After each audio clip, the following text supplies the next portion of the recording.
కుమారస్వామి గారు చెప్పండి, అప్పటి వైఎస్ఆర్ సమాజహితం కోసం, బడుగు బలహీన వర్గాల కోసం, ఎస్సీలు ఎస్టీలు మైనారిటీలు మన రాష్ట్రంలో తెలుగు ఉమ్మడి ఆంధ్రప్రదేశ్ అంటే ఉమ్మడి ఆంధ్రప్రదేశ్ నుంచి వస్తుంది, చదువుకోవాలి, చదువు ద్వారా ఈ సమాజంలో మార్పు రావాలి, ప్రపంచ దేశాలకి పోటీ పడాలని ఒక మంచి ఉద్దేశంతో ఈ పథకాన్ని ప్రవేశపెట్టారు. కానీ ఈ పథకం రోజు రోజుకి నీరుగారిపోవడానికి ఆ బడ్జెట్ను సకాలంలో విడుదల చేయక, ఆ బడ్జెట్లు కొన్ని సంక్షేమ పథకాలకి మళ్లించడం వల్ల, ఆ బడ్జెట్ని కొన్ని అవసరాలకు గవర్నమెంట్ వాడుకోవటం వల్ల ఈ రోజున కాలేజీలు, యూనివర్సిటీ అనుబంధ కాలేజీలు, ఇంటర్మీడియట్ నుంచి మొదలు పెడితే డిగ్రీ, పీజీ, ఎంఎస్సి, ఎంకామ్ అన్ని కోర్సుల్లో కూడా ఈ ఫీజు నియంత్రణ అనేది ఒక ప్రశ్నార్థకమైంది. ప్రభుత్వాలు హామీలు ఇస్తున్నాయి, కానీ అక్కడ మేనేజ్మెంట్స్ ఏమో ధర్నాలు చేస్తున్నాయి. ఈ ఫీజుల కోసం రోడ్లు ఎక్కాలా, చదువుకోవాలా, మేనేజ్మెంట్ పాఠాలు చెప్పాలా? ఏం జరుగుతుంది తెలుగు రాష్ట్రాల్లో? ఎందుకు ఈ అధికారులు కానీ ప్రభుత్వాలు కానీ ఈ పథకాల మీద ఒక అవగాహన లేకపోతే కావాలనే చేస్తున్నాయా, లేకపోతే ఈ పథకాలను ఎత్తేయడానికి ఇది ఏమన్నా బ్యాక్ ఎండ్ ఏమన్నా రాజకీయాలు చేస్తున్నారా? ఏమంటారు దీని గురించి మీరు? ఇప్పుడు సత్యనారాయణ గారు, మొట్టమొదట వేదికపై ఉన్న వారికి ముఖ్యంగా ఈ విద్యలో విప్లవాత్మక మార్పు తీసుకురావడానికి కొంత విద్యా సంస్కరణల ద్వారా మీరు చెప్పినట్లు దేశ నిర్మాణానికి అంకిత భావంతో పనిచేస్తున్న ప్రైమ్ 9 CEO గారికి కావచ్చు, ముఖ్యంగా అద్భుతంగా డిబేట్ చేస్తున్న సత్యనారాయణ గారికి నా ప్రత్యేక నమస్కారాలు. మరియు మా స్నేహితుడికి కూడా సతీష్ గారికి కూడా నమస్కారాలు. అయితే ముఖ్యంగా మీరు అన్నట్టు ఏ పథకాన్ని తీసేయడమా ఇవన్నిటికంటే ఫీజు రియంబర్స్మెంట్ యొక్క ఒక గొప్ప లక్ష్యంతో పెట్టడం జరిగింది. సరే, అది ఏదైనా ఒకసారి ఫీజు రియంబర్స్మెంట్ యొక్క గొప్పతనము, ఒక గొప్ప లక్ష్యము వైఎస్ఆర్ గురించి మీరు చెప్పారు. బడుగు బలహీన వర్గాల విద్యా సాధన కోసం ఒక యజ్ఞం లాంటిదే ఈ ఫీజు రియంబర్స్మెంట్. సత్యనారాయణ గారు, ఒక పేద తల్లిదండ్రులు కన్నీళ్ళ నుంచి పుట్టింది ఈ ఫీజు రియంబర్స్మెంట్. ఎందుకంటే ఇది చాలా అద్భుతమైన పథకం. బడుగు బలహీన వర్గాలకు కావచ్చు, అణగారిన వర్గాలకు కావచ్చు, అదొక ఆయుధం లాంటిది. ఇప్పుడు మన పిల్లలకు సమాన అవకాశాలు కల్పించాలి అనే ఒక గొప్ప ఉద్దేశంతోనే ఈ ఫీజు రియంబర్స్మెంట్ పథకము పేదరికానికి వ్యతిరేకంగానే ఒక ఉద్యమం లాంటిది ఫీజు రియంబర్స్మెంట్ పథకం. సరే, పిల్లల చేతిల్లో కలం ఉండాలి, ఆ కలం ఇచ్చిందే ఫీజు రియంబర్స్మెంట్. ఎందుకంటున్నా అంటే ఇది అంత గొప్ప పథకం అన్నట్టు. అప్పుడు ఆనాడు వైఎస్ రాజశేఖర రెడ్డి ఒకటి చెప్పిండు, ప్రతి పేద విద్యార్థి ఇంట్లో ఒక ఇంజనీర్ కావాలి, ఓ డాక్టర్ కావాలి అనే ఆ కళ ఉంటది. ఆ కళను నిజం చేయాలి అంటేనే ఈ ఫీజు రియంబర్స్మెంట్ పథకం వల్ల సాధ్యం అవుతుంది అని చెప్పి ట్యూషన్ ఫీజు కట్టి వారికి అద్భుతమైన భవిష్యత్ ఇచ్చే ఈ పథకం. సరే, మనందరికీ తెలిసిందే అప్పట్లో ఓన్లీ ధనికులకు మాత్రమే సొత్తుగా మారేది. అలాంటిది దాన్ని అడ్డుగోడగా, ఒక సామాజిక అడ్డుగోడగా ఉన్నదే ఈ మన ఎస్పెషల్ ఈ పథకం. సో ఈ పథకం అనేది వైఎస్ఆర్ 2008లో పెట్టింది. ఇది ఉమ్మడి ఆంధ్రప్రదేశ్ లో వైఎస్ఆర్ గారు పథకం ప్రారంభించారు. అయితే పేద విద్యార్థి చదవాలంటే అప్పట్లో అప్పు తెచ్చుకొని చదివేటోళ్ళు. అలాంటిది అప్పుడు వైఎస్ఆర్ ఏమన్నాడు మనందరికి తెలిసిందే. ఈ యొక్క సామాజిక విప్లవానికి ఒక నాందిగా ఈ యొక్క పథకం వచ్చింది.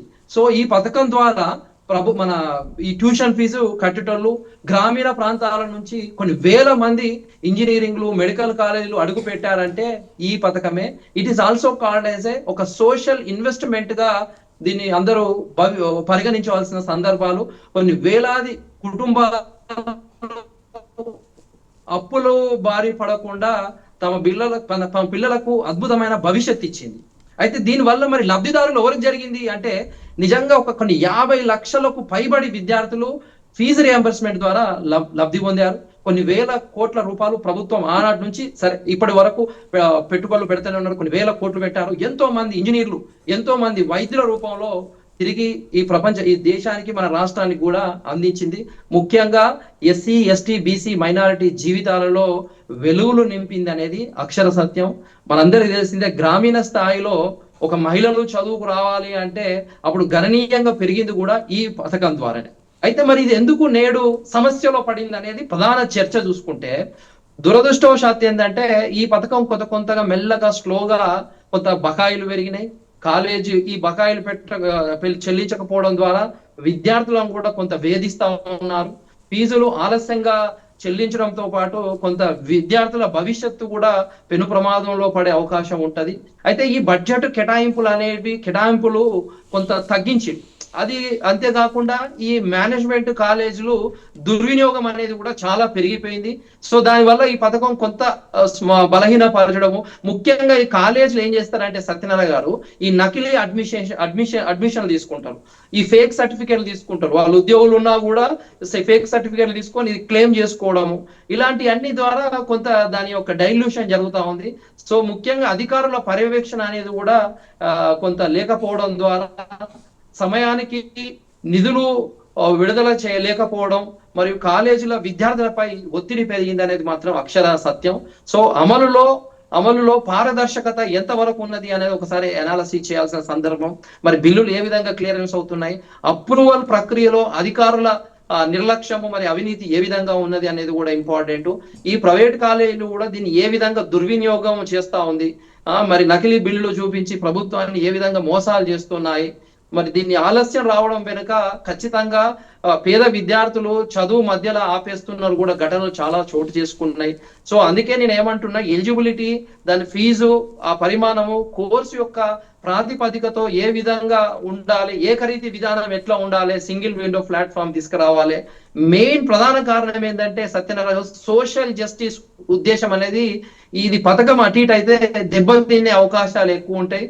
ముఖ్యంగా పేద బీసీ ఎస్సీ ఎస్టీ విద్యార్థులకు అవకాశాలు తగ్గే అవకాశం ఉంటాయి.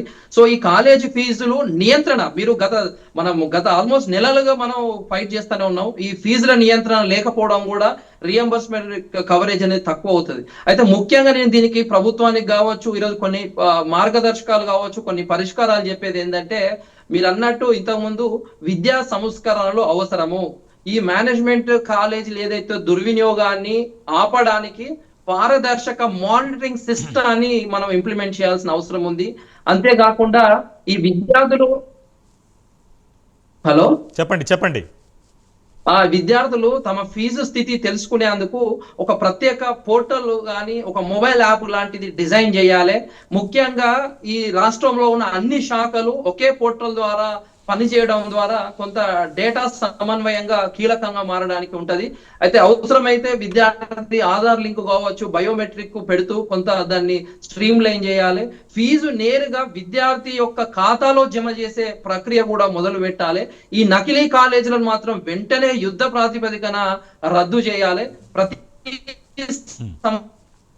సంవత్సరము బడ్జెట్ కేటాయింపులు కూడా ఏదైతే బకాయిలు ఉన్నాయో అవన్నీ కూడా క్లియర్ చేస్తూ ఉండాలి. ఈ నిధులు వినియోగంపై పబ్లిక్ ఆడిట్ లో ఖచ్చితంగా ఉండాలి, ఆడిట్ లో ఉండాలి. మరియు కఠినమైన ప్రైవేట్ కాలేజీలపై కఠినమైన నియంత్రణలు, ఈ విద్యానిధి, దీనికి సపరేట్ ఒక విద్యానిధిని ఏర్పాటు చేయాలి. ఏది ఈ ఫీజు రియంబర్స్మెంట్ కోసం సపరేట్ గా వేయాలి. అంతేకాకుండా ఈ అధిక ఫీజులను నియంత్రిస్తూ ఈ రైట్ టు ఎడ్యుకేషన్ యాక్ట్ కు అనుసంధానం చేయాలి. అయితే ఇది ఆలస్యమైన విద్యార్థులు కొంత కాలేజీలు వేధించే చర్యలు కూడా బాగా జరుగుతున్నాయి. ఇప్పుడు ఉదాహరణ మీరు ఇంత ముందు చెప్పిళ్ళు, తమిళనాడు, కర్ణాటక రాష్ట్రాల్లో అప్పుడు వైఎస్ఆర్ గారు తిరిగి మోడల్ తీసుకొచ్చారు. ఇప్పుడు గుజరాత్ కావచ్చు, కర్ణాటకలో విజయవంతంగా జరుగుతున్నాయి. సో డిజిటల్ మానిటరింగ్ దానికి అప్లికేబుల్ చేస్తే చాలా బాగుంటదని నేను ఈ సందర్భంగా తెలియజేస్తాను.